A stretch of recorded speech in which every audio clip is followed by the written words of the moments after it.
So some of the terms we'll be using for this video are, just start off with voltage. So that is if you haven't, we've probably heard about it before, but it's the potential for, it's the force. So when we say 12 volts or 120 volts, that is a number that represents, how strong the electricity is pushing.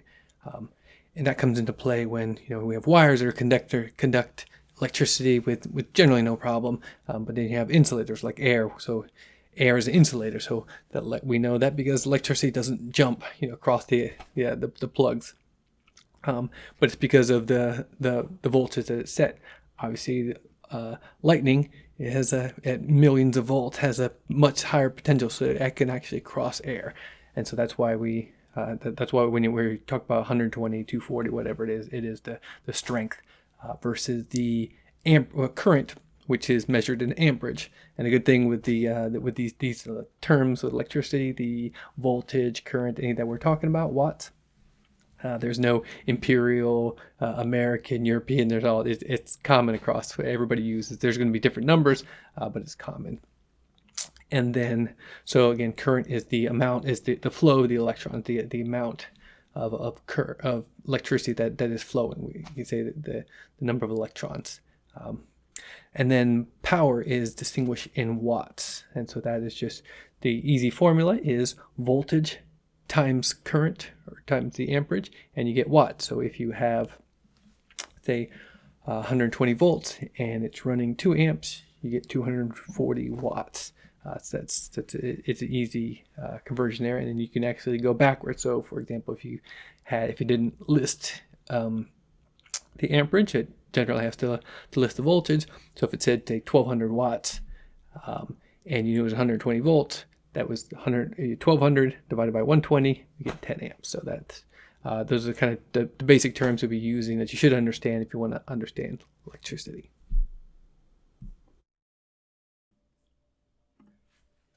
So I've got some questions before this seem to repeat, so I figure it'd be a good way to kind of demo, show, like kind of the theory behind electricity, what it really looks like coming into your home. So to start off with, like you've probably all seen, again, this is North America electricity.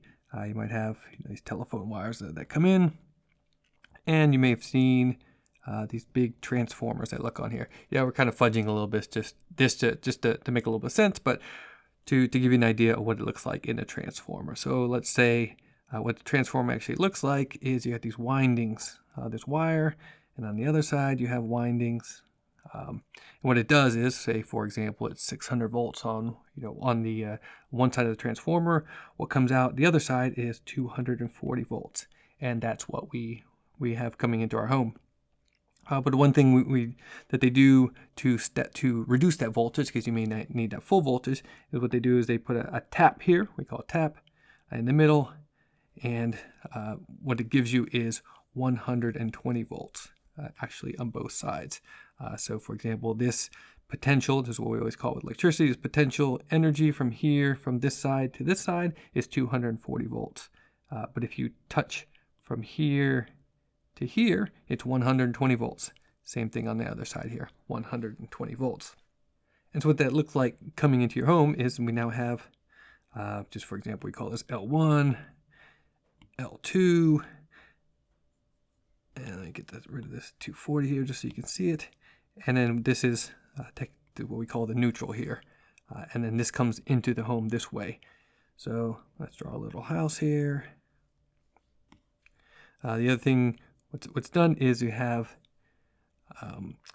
these giant poles that are usually 8 feet long, driven into the ground. Let me make it a little bit better for you. And they're bonded together, and this is what we call the ground. Then what you have going inside your house is we have the ground wire. You have the neutral, and then you have 2 hot wires coming in. And then so what this would look like in your panel, I'll draw it a little bit better here, is you've probably seen this coming in. You'll have 1 hot wire, another hot wire. There's going to be bars down the side here, which is the neutral, and then another bar down the side here, which is the ground. What you'll see here, if you've looked at this before, this would be, doesn't really matter, L1. This is another hot over here, and you can see they have the neutral right here. I'm using 4 colors, but just because of the darkness here. And then what you'll see down the side, it's kind of hard to see on here, but if you look, you'll see, for example, this bar right here. You'll see that there's a white wire right here. That's all your neutrals. So that's your neutral. Again, it's a little bit hard to see, but if you see down here, this would be ground. You'll notice that there's green wires coming, or green or bare. So green or bare is always neutral. The thing that might be a little bit confusing is, for example, right here, you see a green wire and a white wire going in to the same bar. Well, I said that I thought you said that this was green, or the ground was in another one. Well, in the main panel, the neutral and the ground are bonded together.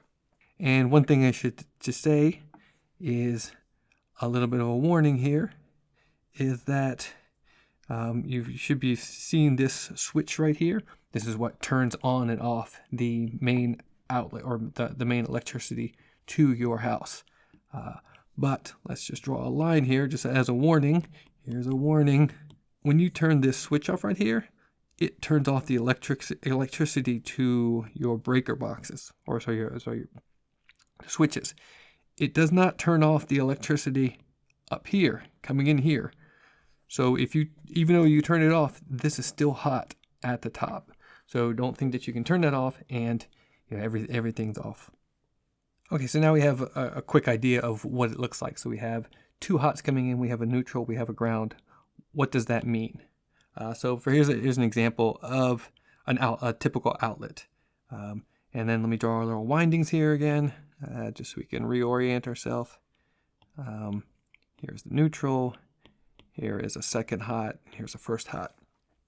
So we mentioned it's 120 volts if you come across these 2 wires, if you tap into those 2 wires. So in the breaker box, usually for 120, you'll have a single breaker. What that's going to do is control the hot wire. So you can see, so what it's doing is this hot wire comes in here. Of note, you'll always, the hot is always the brass colored one. Black, this is going to be, and the hot wire is always black. And it's usually the small. If it's done correctly, it's usually the small connector or prong on the outlet. And then the neutral wire is going to come in to here. And that's how and that's what you have. And then there's, as you mentioned, there's always a ground wire that comes in. You can't see it on this one, but the ground wire would come tap over here, and it also comes off to the ground. And then of note here, so let's see the way electricity, what it does. We call this the black wire. It's the hot, because the electricity will come flowing in here. If there's nothing connected, there's no flow. But this is the way it is coming in for a hot. And then let's say you have your whatever your electric device is here. Right here, it's got a prong, it goes off to whatever your radio, whatever it is. Again, when there's nothing plugged in, the electricity is essentially waiting there. But as soon as you plug your device in, it's going to come in. The electricity will come in the black, come out here, enter your device. It does, whatever it needs to do. It will then return back to here, and then out the neutral, which then again completes this loop. This is what electricity wants to do. It wants to return to its source. Again, this neutral, when we're talking about 120.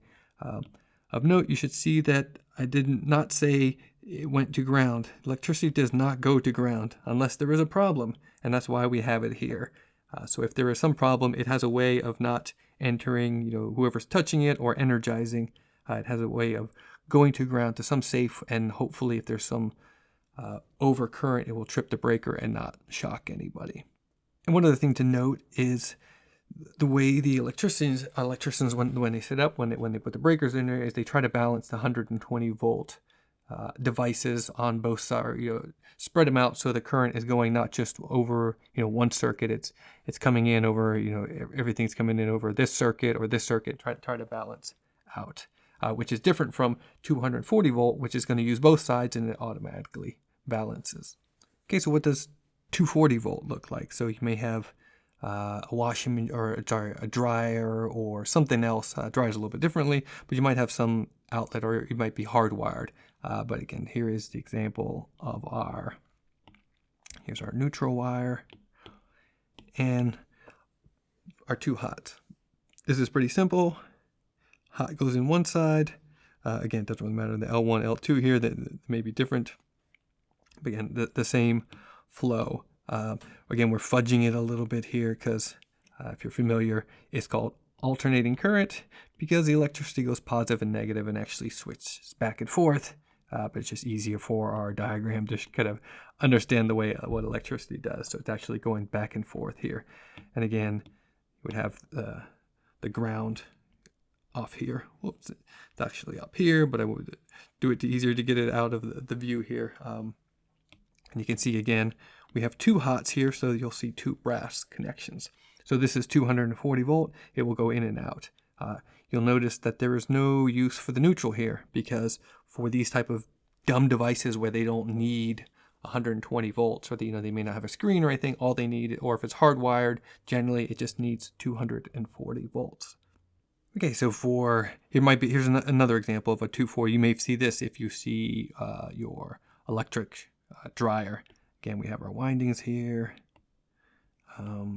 Neutral, again, our two hots coming in. And same thing, the hots come in this way. But for example, this is a device that does need a neutral for some other reason. It's hard to do in a diagram here, but it would actually go. Make it come back up here, and it actually plugs in. And then same type of idea. It still needs a ground because we need some protection. So we have our ground. So here is an example where the neutral is needed. So the device may need 240 volt to run, the heater, maybe the drum, something like that. But it also may have a screen, and they don't want to. It's more expensive, or may not be practical to run 240 volt. So they also use that neutral, and within just like we did with the 120 volt, they can tap in using these electricity that's already coming in, and they can access 120 volt just that way. Okay, so the other thing you may see common around your house is a light switch. So how does that function? We'll just give an idea here. So for example, let's see, you got your old school light here, just because. So it's generally 120 for this example we're talking about here. And what it does is you bring your neutral in, the white color. The black would come in the outlet, but it's not going to touch right to the light because then we'd have no way of switching it. So what it does is generally have a wire nut here, and it's going to come in. It doesn't really matter for this practical or which way it's coming in, but again, what you'll notice here is two brass, means both of them are hot. So what's it going to do is come in. It's going to be down. This is the outlet box where on the wall, wherever it is, and what you'll have come back here then is the electricity. You might see a red wire. If you see black or red, it always means it's hot. There's electricity. So, and the way we have the flow of electricity, again, it's going to come down into the into the light switch, come this way into here. Again, it's not flowing, obviously, if the electricity or the light switch is not turned on, so it will be ending right here. But as soon as this switch is turned to the on position, it then allows the electricity to flow through here into the light. It's going to come in, do its lighting thing, and go back out the neutral. And so that's how the switch interrupts essentially that. But sometimes, again, you'll see the electricity coming into the outlet box, or I'm sorry, into the light outlet, and you'll see a wire nut there. Sometimes the electricity will come directly in to the outlet box. So the wire comes in, you'll have neutral, you'll have the hot here. You can see, so that can come directly in. This is not needed. If you notice on the previous slide, there was no neutral. Come back to that in a minute. For these, what we're calling dumb switches here, they have no need. All they need to do is switch the electricity. In case I didn't show it, it's always on here. Again, ground should not be carrying current unless there's a problem. So I don't always diagram it, but that's it comes off of there. And actually, the ground is always part of one of the wires coming in as well. It's usually green or bare, or it's a complete bare wire in most of the electricity. If you are doing a light or something where the electricity or where the ground is, it's going to be green as well. So again, if electricity comes in this way, you would then you still need to get the electricity over to it. So we're going to have, I'm just switching the sides here. Your hot's going to come in, but in this case, the neutral is technically not needed for the switch, but for the switch to function, but it is needed for the light, obviously. So we have the neutral coming in here. Again, it's a little difficult with these colors, but hopefully you get the idea. So that in case you might see two different options. Again, you might see the neutral coming in to the light switch, but just a wire nut are taped off. Or in the other instance where the electricity is starting at the light, you might not see a neutral at all. And in that case, where there's no neutral at all, you cannot switch out a light switch because there's no neutral there. All you have is that switched. Essentially, all you have is one black wire coming in hot. I said the example that's different now, and just like with the dryer or the other case where there is a neutral there because they need 120, with some of the new electric codes, or if there's one of these smart switches, dimmers or anything, they actually need the neutral. So in that case, there might be a wire nut here, but there is a neutral wire available. And if you have that, it's possible you can do it. It's not the greatest, but just in case you see some of these, what we're calling smart switches, they will have a white and hot and the ground wire available.